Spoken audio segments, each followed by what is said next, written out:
Assalamualaikum warahmatullahi wabarakatuh. Kenalkan, kami dari kelompok 3, kami akan membahas mengenai analisis isu global tentang meningkatnya tingkat pengangguran, yang mana kelompok kami yang berisi yang pertama Ahmad Maulana Siddiq AMDT, yang kedua Anik Nur Hidayati AMD, yang ketiga Anik Juniati AMD, dan yang terakhir Desi Mariana Samosir AMD. Baiklah, yang pertama yaitu pendahuluan. Pengangguran merupakan salah satu isu global yang juga menjadi persoalan serius di Indonesia. Perubahan ekonomi dunia, digitalisasi, dan dampak pandemi telah menyebabkan berkurangnya lapangan kerja dan meningkatnya jumlah pencarian kerja baru. Menurut data BPS, tingkat pengangguran terbuka Indonesia tahun 2024 mencapai sekitar 5,3%, dengan angka tertinggi berasal dari lulusan SMA dan SMK. Masalah ini tidak hanya bersifat ekonomi, tetapi juga berdampak sosial dan psikologis bagi masyarakat. Adapun latar belakang yang menjadi permasalahan, yang pertama yaitu pertumbuhan ekonomi yang lambat membuat serapan tenaga kerja berkurang. Yang kedua, kesenjangan antara kompetensi lulusan pendidikan dan kebutuhan dunia kerja semakin besar. Yang ketiga, otomatisasi dan teknologi digital menggeser banyak pekerjaan konvensional. Yang keempat, pandemi COVID-19 mempercepat proses PHK massal dan menekan sektor industri. Dan yang terakhir, sebagian masyarakat masih bergantung pada sektor informal yang tidak stabil. Baiklah, yang selanjutnya akan dipresentasikan oleh Mbak Anik Juniati. Kepada Mbak Anik Juniati dipersilahkan.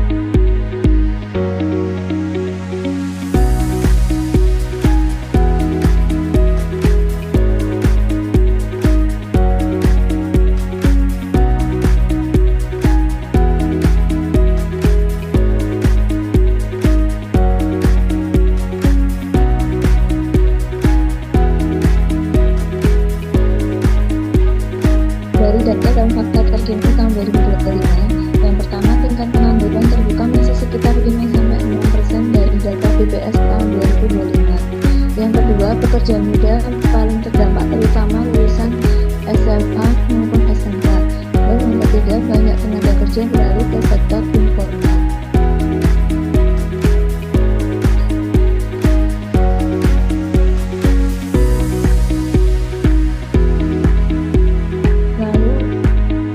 Dampak sosial dan ekonomi yaitu pendapatan rumah tangga menjadi menurun, angka kemiskinan menjadi meningkat, meningkatnya stres sosial dan potensi kriminalitas semakin meningkat.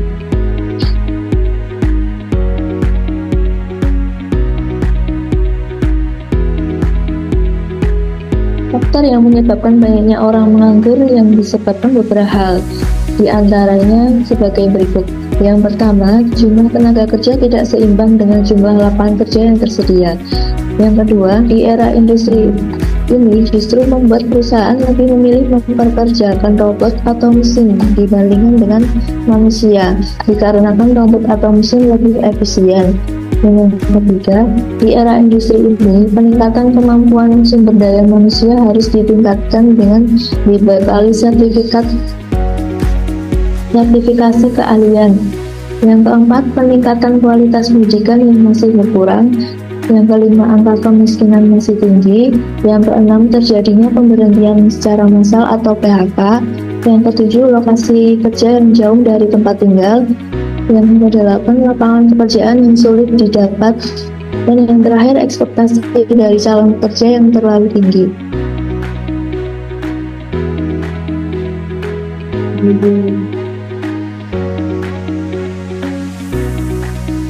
Tantangan yang masih dihadapi yaitu Kurangnya kesesuaian antara pendidikan dan kebutuhan industri, ketimpangan ekonomi antara wilayah kota dan desa, dan daya serap tenaga belum optimal.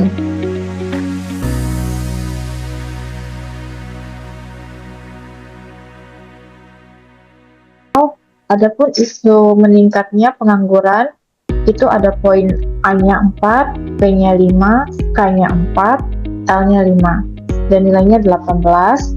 Adapun isu migrasi pengungsi, komponen A-nya 3, B-nya 3, K-nya 5, L-nya 3, nilainya 14.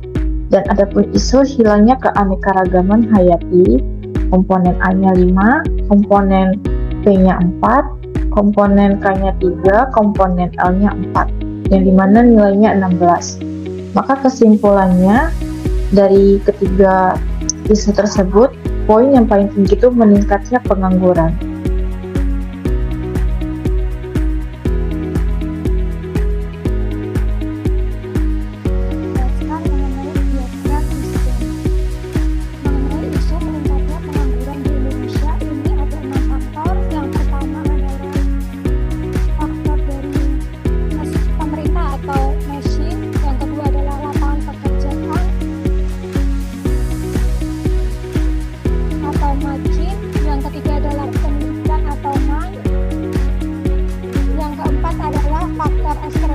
Global, yang kelima adalah teknologi dan inovasi atau money, yang keenam adalah budaya kerja atau material. Nah, untuk faktor dari pemerintah sendiri itu ada 3. Yang pertama, kurangnya intensif bagi pelaku usaha kecil. Yang kedua, minim koordinasi antar instansi. Yang ketiga, program penyerapan tenaga kerja belum tepat sasaran. Untuk lapangan kerja sendiri itu ada beberapa faktor, diantaranya investasi baru belum optimal. Yang kedua, otomatisasi dan digitalisasi mengurangi tenaga kerja. Yang ketiga, pertumbuhan ekonomi melambat.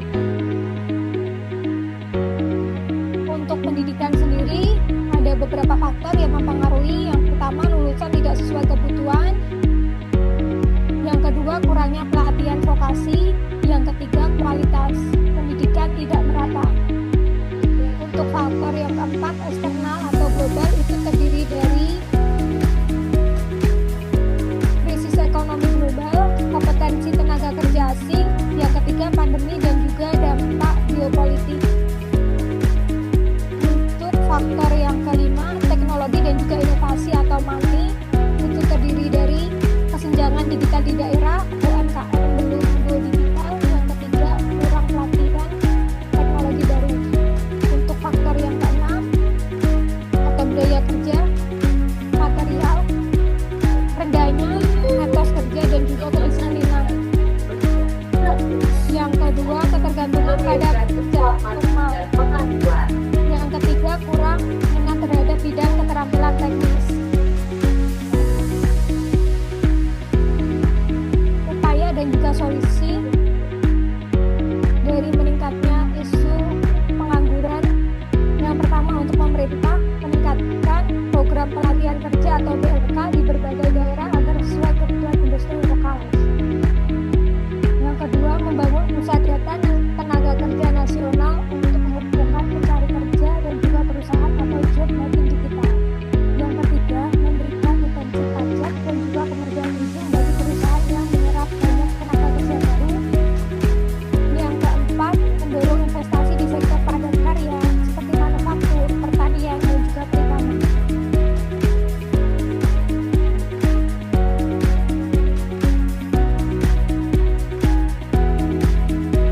Kepada Mbak Desi dipersilahkan.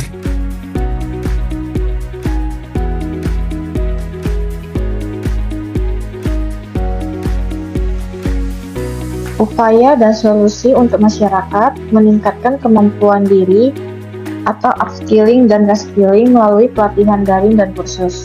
Yang kedua, mengembangkan usaha mandiri atau UMKM, memanfaatkan potensi lokal. Yang ketiga, memanfaatkan platform digital seperti marketplace freelance, dan konten kreatif sebagai sumber pendapatan. Dan selanjutnya mengubah pola pikir mindset dari mencari kerja menjadi menciptakan kerja. Dan berpartisipasi aktif dalam kegiatan sosial ekonomi lokal seperti koperasi, komunitas bisnis, dan pelatihan bersama.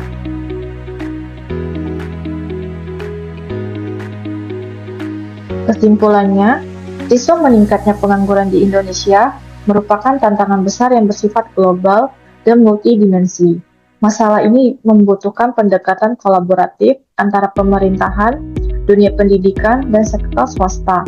Dengan penanganan yang tepat, Indonesia dapat memanfaatkan bonus demografi menjadi kekuatan ekonomi dan tenaga kerja produktif menuju Indonesia Emas 2045. Terima kasih. Saya berpantun sedikit. Ke pasar beli pepaya, jangan lupa beli ikan teri. Meski pengangguran jadi bahaya, dengan usaha kita bisa mandiri. Sekian presentasi dari kami ucapkan Assalamualaikum warahmatullahi wabarakatuh.